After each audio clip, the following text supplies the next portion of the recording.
Hello and welcome back to this Library of Ruina series. In this video, we'll be taking on Tanya. For this reception, we'll be employing a solo strategy using the Red Mists page.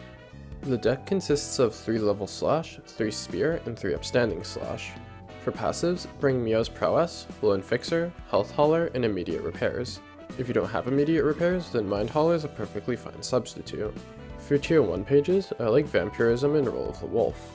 For tier 2 pages, take Instincts and Absorption, and for tier 3 pages, take Shell. The ego pages don't matter since Geber can't use ego. Now for the fight itself.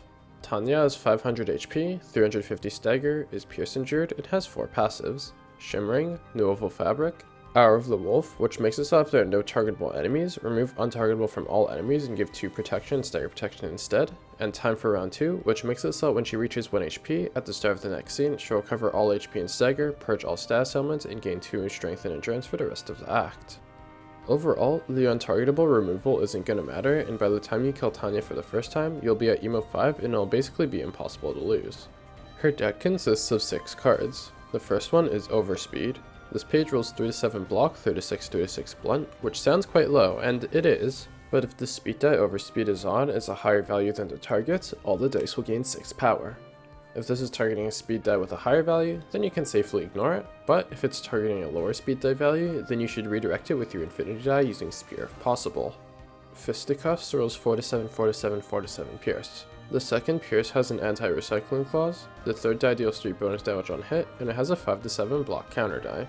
This page can't be fully absorbed by your counter die because of the second pierce, so it's usually a good idea to clash into it with spear if you can, but don't prioritize it over more threatening pages. Kicks and Stomps rolls 6-10 slash, 6-10 blunt, 6-9 block. The slash deals 3 bonus damage on hit, the blunt inflicts 1 paralysis on hit next scene, and it has a 5-7 block counter die.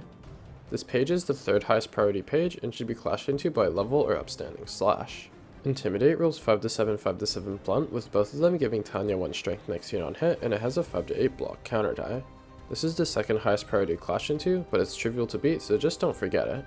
Lupin Onslaught rolls 5-9 slash, 6-10 block, 4-8 blunt, and power nulls itself in the page clashing into it. This is the lowest priority page because the power null means you'll have trouble beating it, you'll deal less damage, and you'll take less damage. Ignore it every single time it's cast. Finally, Beatdown rolls 29-35 blunt, and it deals 5 bonus damage on hit, as well as having 3 5-8 block counter dice. This is the highest priority page to clash into. Use Greatest Split Vertical to counter it.